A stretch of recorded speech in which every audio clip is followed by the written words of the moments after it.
Today I'm going to be answering some more of your questions whilst having another picnic in the sun. Enjoy. It's so good. So just for context, I asked for your questions via Instagram and also via email as well. And we had a lot of submissions, so we're just going to be working our way through them. Okay, question number 1. What is your favorite Pokemon? Snorlax. Easy. Number 2, such a good first question. What question are you trying to answer most in your life right now? Ooh, starting with a deep one. To be honest with you, I'm not really trying to answer any deep or profound questions at the moment, apart from these ones, of course. I'm just kind of going with the flow and yeah, just seeing what happens. I don't really have a set plan at the moment. Number 3, what is the worst experience of yours when you started to teach British accents on YouTube? So I don't really have a bad experience from teaching on YouTube, but I used to do one-to-one lessons. I have quite a funny story about this. So at the start of every lesson there was a menu, kind of title page, where we would go through what we were going to do during that lesson. So it would be like warm-up, speaking exercise, vocabulary builder, and then we would always end with a listening exercise, and I'd put the title of the clip we were listening to on that page. So it would say something like Lost in Germany, listening exercise, or my favorite food, listening exercise. And the title of this clip was called The Great Experiment. But I think I was in a bit of a rush when I was writing this page because I accidentally wrote The Great Excrement. So it said The Great Excrement in brackets listening exercise. And if you don't know, excrement is another word for poo. So if you think about that, the great poo listening exercise. It's a bit embarrassing. Hi there. I forgot to say, but all of the vocabulary that's popping up on the screen will be included in what, bro? In a free PDF, and the link's in the top comment. What's a funny experience you had whilst abroad? Let me just quickly show you what we're dealing with here, picnic-wise. Okay, so the whole theme of this picnic is Japanese convenience store. So I bought all of this from 7-Eleven. So we have the banana, we have this thing, which is a circle of salmon over a wheel of rice. We have this tuna mayo triangle thing. We have this energy drink that I've become slightly addicted to over the past couple of weeks. We have these crisps, this matcha thing, a cheese string, some more fruit, this green tea, which I've also become slightly addicted to, and 3 different types of sandwiches. So this is the one I actually wanted, and these 2, well, we'll talk about those a bit later on. And of course we have the cardboard bowls along with the toothpicks and the blanket as well, because I'm extremely organized. Okay, we're moving on to this just because I feel like this probably shouldn't be sitting in the sun for that long. It's already so warm. If I get salmonella, then you know why. A funny experience I had whilst abroad. So I remember I was in Vancouver and it was a Sunday afternoon, maybe about 3 p.m. And I was bored and on holiday, so I went into some random Irish bar. And there were 2 people sitting at the bar. One of them was some Canadian guy. He was called Kyle. He was about 30, retired snowboarder, skateboarder, that kind of like, yo, chill, dude, kind of vibe. Really nice guy. And the other was just some random chick. I don't know who she was. She was nice though. So I was speaking to Kyle and he asked me, yo man, so what brings you to Vancouver? And I said, I'm not really too sure, to be honest. Maybe nature? And he goes, yeah man, there are a lot of Asians here. So he thought I said that Asians brought me to Vancouver, and I said nature. And a funny misunderstanding. I get it, because there are several times in Canada where they just didn't understand my accent and I had to switch it up. So I went into a cafe and I was asking for oat milk with the coffee, and the guy was like, we don't have oatmeal here, bro. I said, no, oat milk. And he goes, we don't have oatmeal. So I had to clear my throat. Y'all got oat milk? He was like, oh, oat milk? Yeah, of course we got that, man. It's an extra $1 though. Or I remember I was trying to buy these New Balance loafers that you probably see me wear in most of my videos. And I was, school trip over there, ruining the video. I was on the phone to the New Balance store like, hi, have you got these loafers? They were like, no, sorry, we don't have any laces. Have you got these loafers? We don't have any laces, man.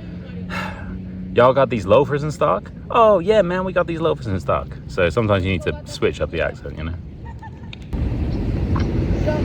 How can you judge if a foreigner is fluent? Right, do you remember I said that we would talk about this sandwich a bit later on? Well, this is a chocolate chip and whipped cream sandwich, and I bought this purely for the content.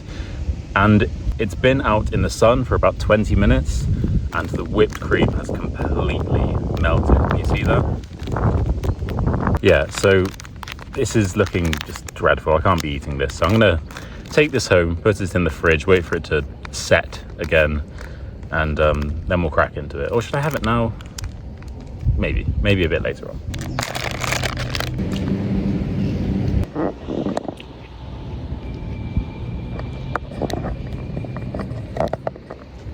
We're at the Deer Park again. How can you judge if a foreigner is fluent? I am an Egyptian teacher of English and interested to know. Hi. So I think that the main thing is the humor. If you can understand native jokes, then that shows that you have a very deep understanding of the language, because we use all of these subtle cultural nuances and stuff like that, and jokes pretty much always rely on double meanings. So you need to have a solid understanding of vocabulary as well. I think if you can understand jokes, that is a very good sign in regards to your fluency. And also that means that if you don't laugh at my jokes throughout this video, then it's not because I'm not funny, it's just because you didn't study enough, you're not fluent enough. It's happening again. They're trying to rob me again. Right, this is a thumbnail opportunity. Kind of a scary one though. Okay, here we are, thumbnail. Dude, look up, look up. It's not bad. How many true friends do you have? I'd say one. I have a best friend who I've known for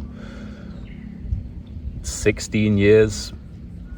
And I had a very big friendship group when I was growing up, but you just drift. Like, I haven't seen them for years, to be honest. They were still friends, but it's just life takes you in different directions, you know? So it's a shame. I think if we could spend more time together, we would be where we were originally, but I'm here. Are you gay or straight? I'm straight. I just think these earrings make me look a bit gay. That's what I've been told. Also, this shirt is a bit slutty, I think, with the 2 buttons undone. But yeah, I'm straight, which is maybe a shame because I get a lot of guys in my DMs. I've heard one of my friends ask me, like, oh, do you get lots of people messaging you, like confessing their love? Sometimes, yeah. And 99.9% of the time, it will be a guy, normally a Brazilian guy. So, what about marriage, sir? What about it, mate? What about it? That's the question. I mean, I think at some point I would like to get married, but you kind of need a girlfriend before you can get to that stage. I'm in no rush though, to be honest. As I say, I would like to at some stage, but it doesn't have to be today, you know? Do you think England will be able to win the World Cup? One thing I've noticed about Japan is that the fruit here is really expensive. That is disgusting. Do I think England will be able to win the World Cup? Maybe, I don't know. We have a pretty good squad and a new manager, so yeah, we'll see. To be honest, so far, I'm not really that into the World Cup because I feel a bit separated from it all. Firstly, because when the World Cup kicks off, I'm going to be nowhere near England, and I don't think there will be many English fans around me, so there's something about being physically far away from something or someone that just, you can feel it. Secondly, I don't really like the fact that it's being held in the US because they don't really seem interested in football or soccer at all. It feels like a massive cash grab. Like FIFA, they announced that the fans were unable to bring bottles of water into the ground. So you had to buy the water from the shops there, which is just abhorrent. That's so bad because it's going to be absolutely boiling. So every fan in there is going to need water or they're going to pass out. And of course they know that as well. Water is a necessity. So they try to ban people, the fans, who have already spent an absolute fortune on these tickets. Oh, there's a baby deer there. Oh, that is so cute. Fine, I'll flip the camera. There it is, the baby deer that has completely ruined my shot. Aww. Okay, fair enough, that was worth it. Yeah, so the ticket prices are already extortionate, and they wanted it so that you weren't allowed to bring your own water in. Then everyone was outraged by that, so they did reverse that rule, and now they said you can bring your water in, but still, it just goes to show it's just a cash grab, this World Cup. So I'm not that into it at this stage. I'll probably still watch it, but I'm not that excited for it, if you know what I mean. What's one habit you wish every British accent learner would adopt? It's about consistency and it's about shadowing. And you know what? I do actually have something for you if you wish to develop a British accent. So I can help you develop a natural British accent in 3 weeks, or I will give you all of your money back. So this is my 21-day accent challenge. Basically, you'll complete a short accent exercise every single day for 21 days, 3 weeks. So the link to that is in the top comment. And as mentioned, if you don't sound more British in your opinion, I will give you a full refund. It's completely risk-free. So yeah, consistency and shadowing is the answer to that question. And I can provide that link in the top comment. So good. Just feels so clean drinking it, you know. What was your favorite cartoon when you were a child? I used to like Arthur the Aardvark. Yeah, if you know about Arthur, I'm not really too sure which other countries had Arthur, but it's a great show. It's a great show. What's your brightest memory from uni? To be honest, I kind of just wasted uni drinking, so I don't really have that many bright memories from my time there. This might be a bit sensitive, but are British people racist to foreigners? Oof. Well, mate, to be honest, there are racists everywhere in the world. Every country has racists. In terms of like the vibe in the UK, I don't really think it's a racist place. Of course, some people, as I said, are racist there, but that's everywhere. And it's extremely multicultural, and it's becoming more and more multicultural as well. So I think you're okay. It's not really seen as, if you think of some countries, you would think, oh yeah, that's a racist place. That's a racist place. And I don't think the UK is known for that. Are you dating anyone? Dating's hard, to be honest, because you're constantly moving around. It's hard to form proper connections. Trying to take a thumbnail. Keeps walking away though. Come on, just one thumbnail, please. Please, brother. There it goes. Thumbnail of my dreams. What is the airspeed velocity of an unladen swallow? Finally, the real questions have started. So a swallow's a type of bird. I think they're quite small. I can't really picture them exactly. Unladen? Well, if you're laden, it means you're carrying something. So I don't know if that's the breed is called an unladen swallow, or if it's just a swallow who isn't carrying anything. Let's just assume it's just a swallow who is unladen, not carrying anything. Ooh, I don't know. These birds are pretty fast. I'd say like at its top speed, because they go in bursts, right? I'd say maybe 30 to 40 miles per hour. I'm going to say 34 miles per hour is the top speed of an unladen swallow. I've always admired people who travel on their own. I'm trying to become more independent, but I've realized that being out on my own still feels a bit scary because I didn't have much experience doing things alone when I was younger. Did traveling help you become more confident, and were you ever nervous about being on your own at the beginning? Good question. Yeah, I think that traveling has definitely developed me as a person, because it's fun, but it can also be quite challenging and daunting just going to a brand new country on the other side of the world. You are forced to adapt, and you meet new people, which you just meet people from different walks of life, and that can't help but see things a bit differently when you meet those types of people. To be honest, I think you need to be slightly ignorant, like in some ways. Let me explain. So I do very little research when I'm about to go to a country, because firstly, I'm extremely lazy and unorganized, but secondly, I don't want to have these preconceived ideas, this prejudice behind a country from something that you read or something that happened there that doesn't necessarily represent that country. So I think a good way to ensure that you get an authentic experience is to just go to the country and not do that much research on it before, and just see what it's like firsthand from your experience.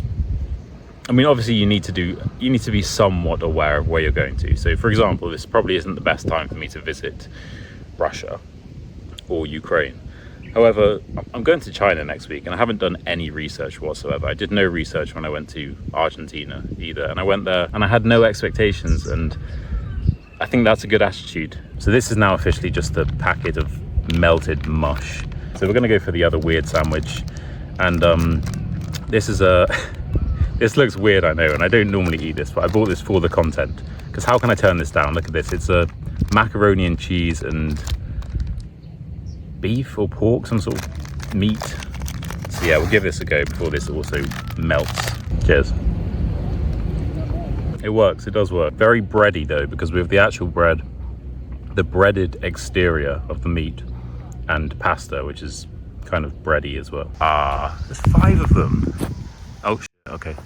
We're good, no worries, bro. Don't get in the way of the family. You know? How old are you? 28. What have you studied? I did business management at university, and no, it has not helped once with actually running a business. I want to move to the UK, but I'm scared about my English abilities. Sometimes I struggle to understand and speak to British speakers. How can I become more confident in English before moving? Your videos are great, thanks. Thank you, I appreciate that. I spent over a year making an incredible online program teaching you everything you need to know to become fluent in British English, and it's basically designed especially for anyone who wants to move to the UK but doesn't feel that confident. So it consists of 5 modules. We have the vocabulary and expressions, we have the accent module, the speaking module, the listening module, and the UK culture module. It's a 5-in-1 course. So the link to that is in the top comment. There are over 210 lessons, loads of interactive exercises, downloadable PDFs. I've had hundreds of students take it and they all say they love it, and there is also a 30-day money-back guarantee just in case you don't love it. So the link to that is in the top comment. Check it out. This is also completely melted. I really need to start using my brain and stop leaving like foods that are going to melt out in the boiling sun when I record these videos. Yo, Dylan, hope you're well. Just wanted to ask, which football club do you support? Let it not be Arsenal, at least. Well, mate, it is Arsenal. I feel like you knew that. We just won the Prem, so. What do you imagine yourself doing in 5 years? 5 years, so I'll be 33. I don't know, I think I would have liked to have settled down somewhere at that stage. Not too sure where, but I don't know if I'll still be traveling around like this. Maybe have a nice woman in my life, or 2, or 3, or 4, you never know. No, just 1 is more than enough. So yeah, 5 years, I'll still be making content, whether it's on this channel or if I've started like an English learning podcast or something. I've always wanted to do that, and it's something I will do in the future. I love British education, but it won't be around forever because just nothing lasts forever. However, I will always be creating. As long as I'm here on this earth, I will be making new content. Okay, I think we're going to call it there. So thank you so much for watching. If you did enjoy, please make sure to like, subscribe, and comment down below. I post new videos every single Friday. And of course, make sure to check out the free PDF for all of the vocabulary that popped up on the screen. The link to that will be in the top comment. So if you would like to improve your British accent with me in 3 weeks, or I'll give you all of your money back, I'd recommend taking my 21-day accent challenge. The link to that is also in the top comment. And if you are coming to the UK, or maybe you're living in the UK and you don't feel 100% confident, then I would highly recommend checking out my full program, the 5-in-1 British English Fluency course. I promise you, it will teach you everything you need to know. It's like a native speaker has taken all of their knowledge of British English and just spent over a year putting it into an incredible, fun, interactive course. And that's what comes out the other side. So make sure to check that one out. Right, I post new videos every single Friday. If you did enjoy this one, I'd recommend checking out this video right here. It's in a similar style, very fun. And yeah, I'll see you again next Friday for another episode. Cheers guys, thank you.